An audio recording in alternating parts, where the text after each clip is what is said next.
When it comes to conflict, often it's the way we deliver our communication that's creating the biggest problems for us. Sometimes it's because we don't pay any attention to the audience. In other words, we're not paying attention to who's in the audience, how they want to hear information, and whether or not the content that we're giving them is relatable to them, relevant to them in any way. And so we get ourselves all hooked up wanting to say what we want to say. We're focused on having this great content so that people will understand, I'm an expert at this, I've got all the knowledge, I have all the answers. And we forget that the audience might have answers too, or that they might need to like us before they ever want to hear from us. And so if we're not careful in how we deliver our communication, we can actually create, in about 12 seconds or less, a sense of dislike right at the very beginning of a conversation. And now we're in conflict.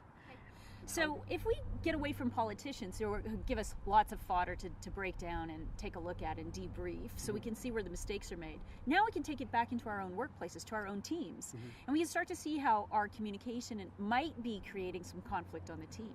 If you think about a time when people are in a merger or something new is happening in an organization, the biggest place where conflict shows up is in gossip. People gossip because we don't have enough information.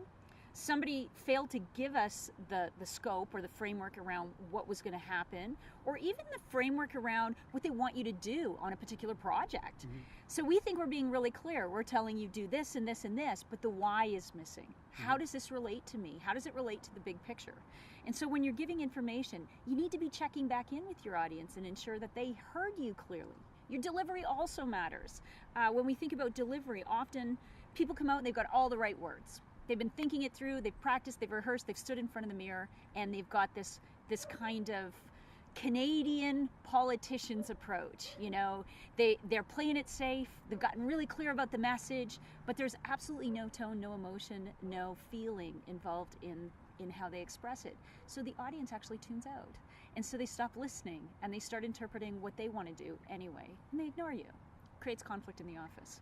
Creates conflict in families. So when I work with individuals and with groups in terms of walking through the process of how to improve or enhance your communication, primarily your delivery, I'm assuming you already are an expert in the content, that for me, I'm going to make sure that we focus on those aha moments, that feeling of, oh, that's how we got it wrong. We're going to evaluate some of the things like we just did in this video, but also take a look at how you communicate and make some subtle changes that can really make a profound difference in how you're received to others.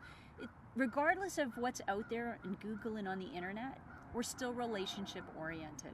And if we can't enhance those relationships, if we can't create rapport really quickly, we're going to lose an audience really fast, whether that's one or many.